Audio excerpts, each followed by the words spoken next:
going on, everyone? Phil here with a special video.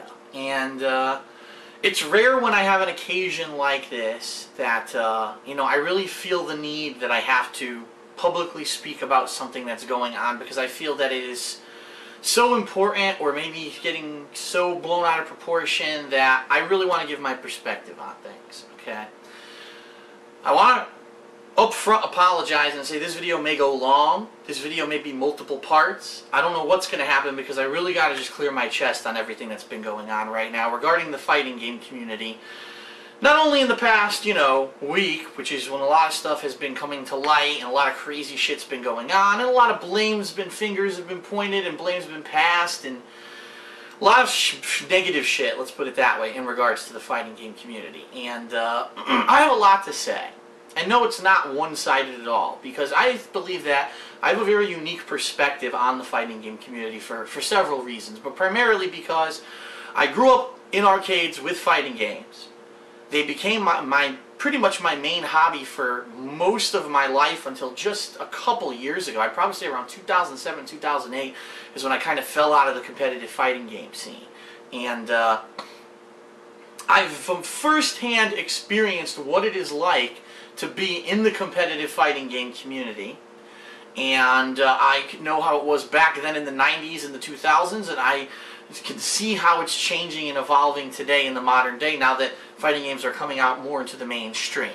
And also the fact that since I basically have kind of pretty much retired from the competitive fighting game scene, I now have a unique perspective, being that I have a large following on YouTube, that I've become kind of this public personality when it comes to gaming in general, and becoming a lot more generalized with what I do with video games rather than just being a very specific focus on Street Fighter and fighting games in particular. I think I have a really unique perspective on the situation and what's going on, okay? There's something I want to show everyone, and you've seen these. If you are a fan of mine, you've probably seen these in many videos, because they've been featured at different places around my condo several times. These are Ryu and Ken keychains, and I also have the rest of the original 8 World Warriors, okay? And these were made in 1992. They were officially sponsored by Capcom, and these were in arcades. These were made as prizes for ticket games in arcades when Street Fighter II was in arcades and it was the height of its popularity. And I've held on to these my entire life, because that's how much of a part of my life playing Street Fighter was for a very long time. And being in that competitive scene and knowing what it was like. And let me tell you, it wasn't easy all the time, because it could be a very harsh community, it can be a very challenging community, and a very male-oriented community. But that being said, I had a hell of a lot of fun for the years that I was a part of it. And, it's always going to remain a major part of my life. Some of my most cool memories happened playing Street Fighter. A lot of my closest friends I met playing Street Fighter. I can't tell you what it's like to be on stage in front of hundreds or thousands of people playing at the Nationals and representing your country against Japan. I mean, it's nuts. And it's exciting, and it's awesome. And it's a feeling that I'll never forget. And so, giving all that preface to what I'm about to talk about, there's been some really bad negativity and things going on regarding the fighting game community. In particular, in the past week, I think there's always been some underlying negativity in the fighting game community. So let me first, before we even get to what happened this past week, let me give you some background on the trials and tribulations that the fighting game community has gone through since it began. And then it'll kind of give a preface and kind of a interesting backstory to my take on what's going on right now, okay? So bear with me. The fighting game community, okay, unlike a lot of the other gaming communities, such as first-person shooters like Call of Duty and Halo, or StarCraft over here, it's been very hard for the fighting game community to break out of this grassroots, backyard, homegrown tournament scene and make it to the mainstream, okay? And they've struggled for a very long time. And it was disappointing for me, very disappointing, when I was a major component of it and a competitive player, and then later on when I actually became a tournament organizer for a period of time, because here you would see these other games, and I'm sorry, yeah, I understand that Halo is competitive and stuff like that, but for me, the thrill of watching a fighting game in a competitive setting, watching two players go mano a mano, at any time there could be a twist or a turn in the gameplay that could completely reverse the whole situation. Just the fact that it's a fight. I mean, it's a classic fight. A boxing match, a wrestling match, a one-on-one kind of a deal is always very exciting, and that's at its core what fighting games are. I always felt that these were the kind of games that if they were going to be blown up in the mainstream and become competitive, and if you were going to watch a video game event on television eventually, it would be fighting games. This was always my feeling. And I think a lot of people were always of that mentality.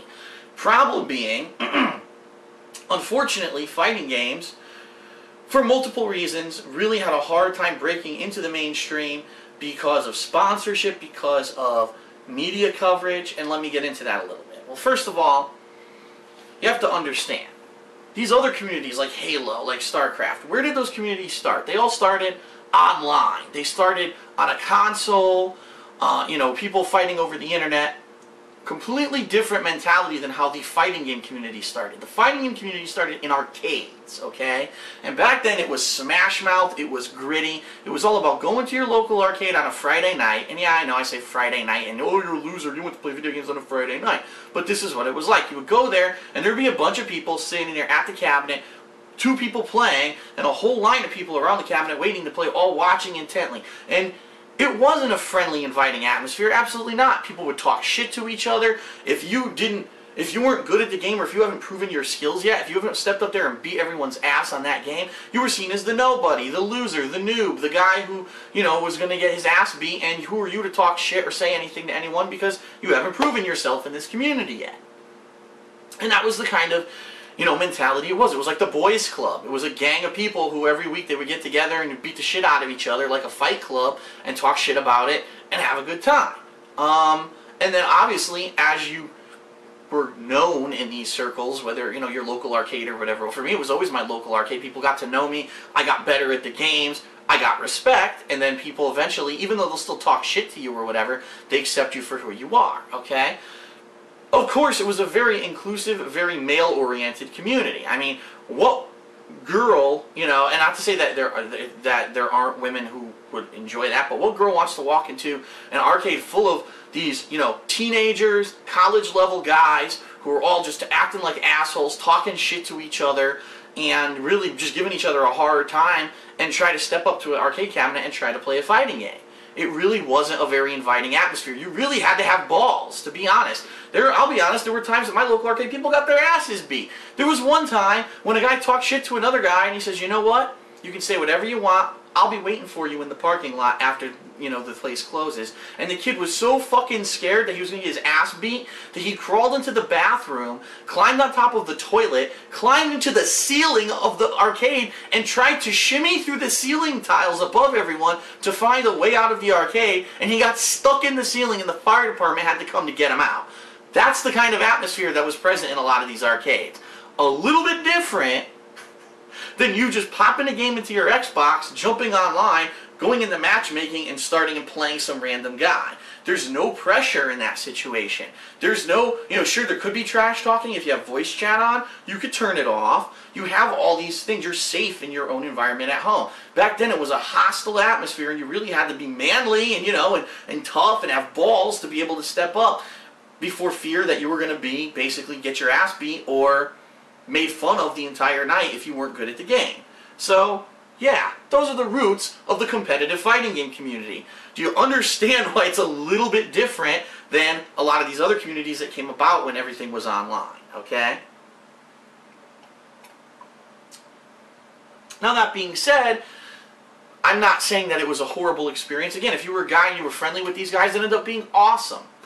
And I could tell you all the time that I spent in arcades during the 90s when I was growing up, I would not ask for any of that time back. That time was fun as hell. I met some of my closest friends in the arcades playing those games, And of course now we're all grown up. Some of them are married and have kids. You know, I moved on and I'm doing other things with my life and we don't play these games anymore. But I would never give up the experiences that I had and the fun that I had during those times, okay? So a community that's how they grew up, okay? It's a hostile community, it really is. And, well, let me say that it was. At its roots, it was. Because we're going to talk about how it's changed over time. But at its roots, that's what the community was. It was very hostile. Kind of like a boys' club. You have to be initiated into the club. You have to earn your stripes before you gain respect. Well, you know, then there came a time when all of these games, all of a sudden, started going over to home consoles. And during this period of time, there was a little bit of a shift. Yes, you still had the old guard who were very staunch in their ways, and that's the way that it's going to be. But then there was a new group of people who would go to the store, oh, Marvel vs. Capcom for the Dreamcast, I'll buy it and play it. And they just started playing games casually online, or at home. They knew nothing of the competitive fighting game community. They might go to, you know, a website like Shoryuken.com and find out about tournaments, but they wouldn't go to these tournaments or whatever. They were just the casual fighting game players. Oh, excuse me. And so, as time evolved, you know, things changed, and eventually, fighting game tournaments became on consoles. And when this happened, they said, we need to start trying to get sponsorship. Why can't we get Capcom to sponsor us? Why can't we get mainstream sponsorship for people to give us money so we can have bigger prizes, better venues, more publicized events? Well, unfortunately, fighting games had a really hard time doing this and getting legit sponsorship for multiple reasons. Number one, completely inexplicable, Capcom, who's the developer of Street Fighter, the #1 fighting game in the world, refused to help. They wouldn't provide money for tournaments, they wouldn't provide resources for tournaments, they wouldn't help out at all. And so the competitive fighting game community at its core, which was Street Fighter, had to basically, from its roots, do everything itself. You had people who were spending thousands of dollars out of pocket to buy games and resources, to secure venues, all for this game that really you're promoting Capcom the entire time. Capcom didn't want anything to do with it, didn't want to help. So it was really hard, okay? The other thing is, take a look at some of these other games that have worked out. StarCraft, Halo, or other FPS games. What can you sell for those games? Well, let me think. You can sell mice, you can sell keyboards, you can sell graphics cards, you can sell computers themselves, monitors, you can sell all kinds of gaming accessories and things like headsets, you know? There's things that you can monetize there, that you can sell as a product. What can you realistically sell for fighting games besides the game itself, a gamepad, or one of the arcade-style joysticks? Outside of those three things, there's really nothing you can sell. It's not a thing that needs 100 peripherals to play.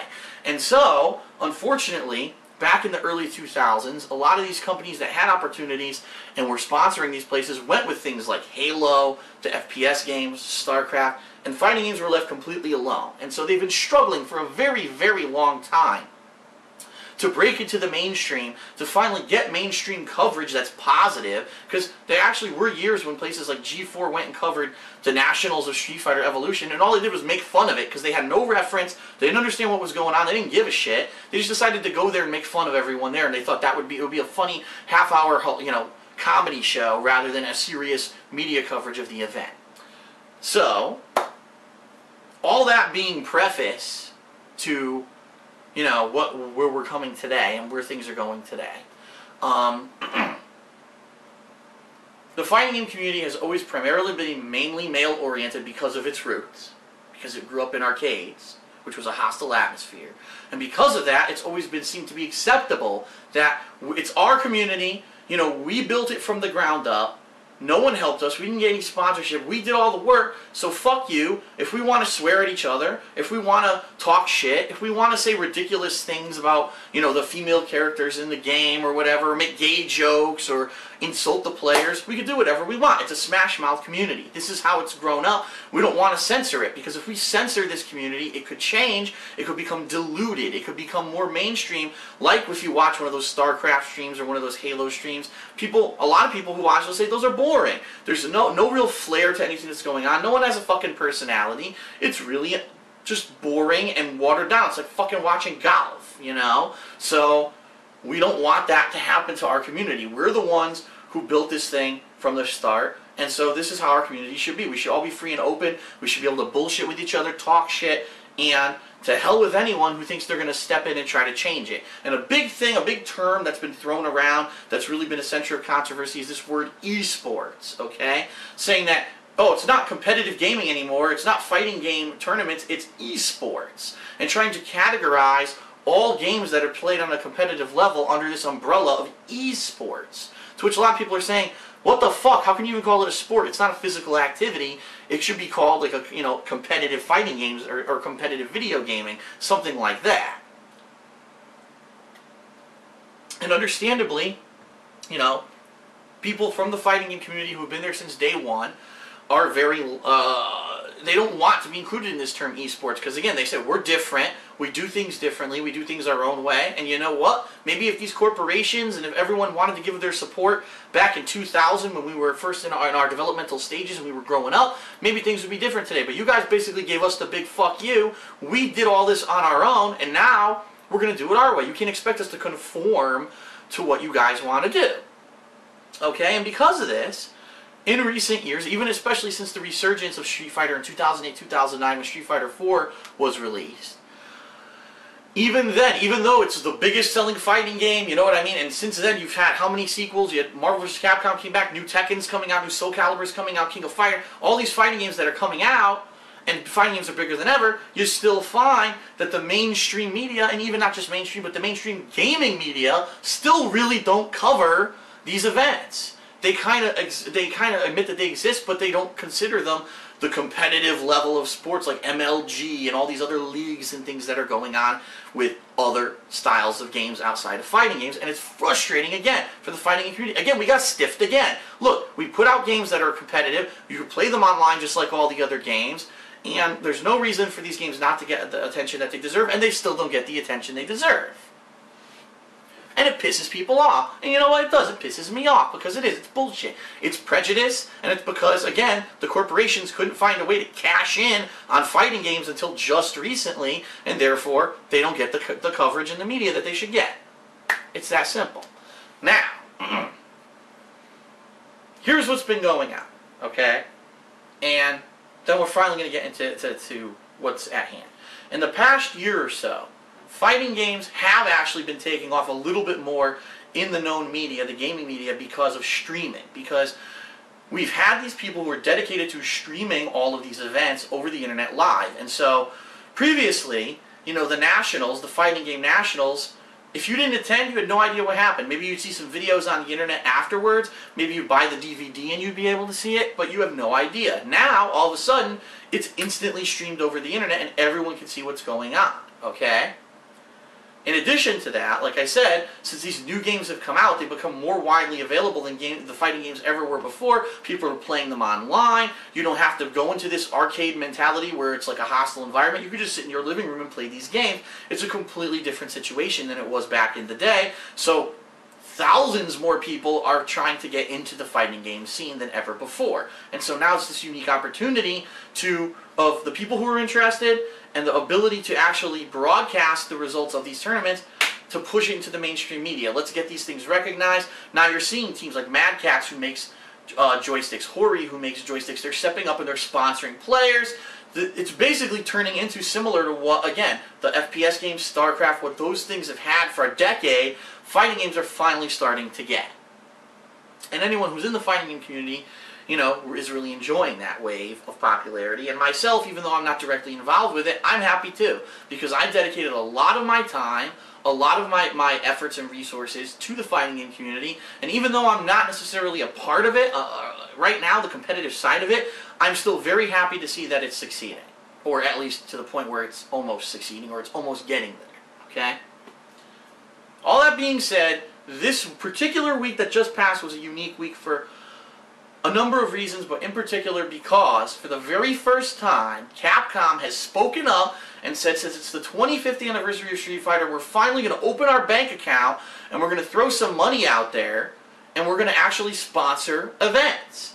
And one of the particular events that they decided to sponsor was this web TV reality. It's not, I don't know why they call it a web TV reality series. It's not a TV show. It's not a TV show. People need to get this out of their heads. You're not on television, you're on the internet. It's different, okay? But it's a web series, which was a reality series that was going to pit a team of 5 Tekken players to be coached by a known Tekken player, a team of 5 Street Fighter players to be coached by a well-known Street Fighter player, and the name of it was Cross Assault. It was for $25,000, and the game was Street Fighter Cross Tekken. A game that's not out yet, but it's coming out next week, so this was a perfect promotion for Capcom to advertise their new game, and for these players over the course of a week to learn how to play the game with their coaches, and then to face off at final round of this weekend, which is a competitive tournament going on right now this weekend. I actually attended last year. I didn't go this year. And the winner supposedly wins $25,000. I don't know what the rules of the thing are. I'm not that into it. But there's some big money involved. So here's an opportunity. It's going to be streamed over the internet all week, this show. And so all of a sudden, everyone's saying, wow, this is our chance. Now Street Fighter and Tekken, you know, fighting games in general, fighting game community, is getting mainstream attention. This was covered by almost every mainstream gaming website. Wow, Cross Assault, the first, you know, fighting game reality series. How's it going to go down? What's going to happen? It's going to be real interesting. And so they had open casting for this show. And the open casting allowed them to grab some known players from each side of the Tekken and Street Fighter sides, but also to pick some relative, not well-known people and get them on the show. And it was interesting for variety's sake, okay? Hold on, I want to see how much time I've left on my camera for this video. About another 9 minutes, it looks like. So another 9 minutes, and then I might have to start another video, because I know I'm not going to get it all out, what I want to say here, okay? And so, you have this unique team of people who are going to be on the Tekken side, who are coached by this guy called Eris, and he's a well-known Tekken Namco player. You know, he's involved with all the Soul Calibur, Tekken, and that kind of stuff, and he's a well-known player. And on the other side, you've got 5 Street Fighter players being coached by Alex Valle, who's a very well-known Street Fighter player, considered one of the OGs, original gamers from the 90s, was very good at Super Turbo and every Street Fighter game thereafter. He's the coach of the Street Fighter team. And so, this is funny because before we even get into the drama, okay, I've got about 9 minutes, before we even get into the drama of what happened this week, let's address the premise of this show, okay? Let's address it. So the premise is you're going to have a team of Tekken players coached by a Tekken coach, a team of Street Fighter players coached by a Street Fighter coach, and they're going to be playing Street Fighter Cross Tekken. On the surface, it seems like it makes sense, but there's an innate problem with this idea. And the innate problem with this idea is that Street Fighter Cross Tekken is made by Capcom and plays like a Street Fighter game, okay? Even though it has Tekken characters in it, they really don't play anything like their Tekken counterparts. They've basically been transformed into Street Fighter characters. So wait a minute. At its very roots, the premise is flawed, because you have a team of people who play Street Fighter, coached by a Street Fighter player, and a team of people who play Tekken, who are coached by a Tekken player, but the game doesn't play like Tekken. So you have an entire team of people who are at a massive disadvantage to begin with. So the entire premise of the show makes no fucking sense. At least from a perspective of someone who's a competitive gamer. Well, I don't understand. And okay, so maybe I should suspend my disbelief and say, maybe it's not a serious contest. Sure, there's $25,000 on the line. Maybe the whole thing is just a promotion, just to bring fighting games into the mainstream, to get them some attention that they want and deserve. And so I should just say, forget the rules, forget the fact that the rules make no sense, and that this is the tournament that's going on. You know, whatever. It's all good. It'll get us, you know, I say us, but it'll get the fighting game community some popularity, and so it's still all good, okay?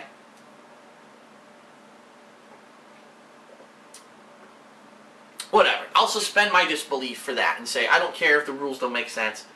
Great. This event will basically get fighting games into the forefront, get a lot of mainstream coverage. Maybe we'll start to have more stuff like this in the future. Maybe some of these assholes like IGN will get off their fucking lazy asses and actually go cover Evolution and cover fighting game tournaments, and it makes sense since they're so widespread now, and you know what I mean.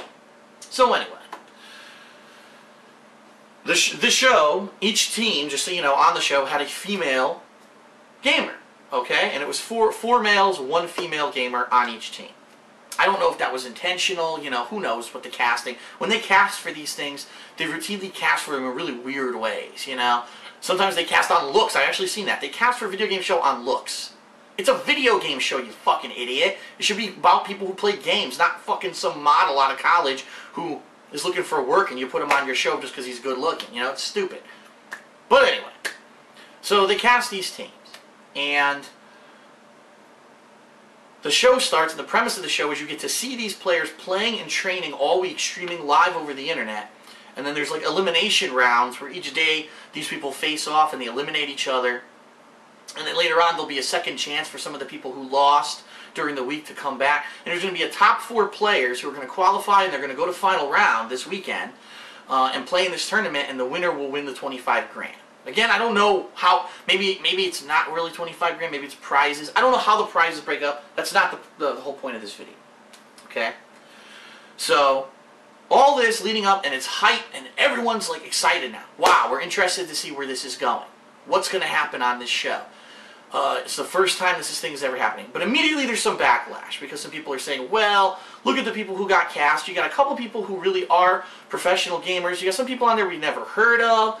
And maybe, you know, where did that casting come from? Again, the rules didn't seem to make sense. How is this fair? I don't know if this is going to make any sense. And so some of the competitive fighting game community right off the bat were turned off and had a bad taste in their mouth about this whole show, okay?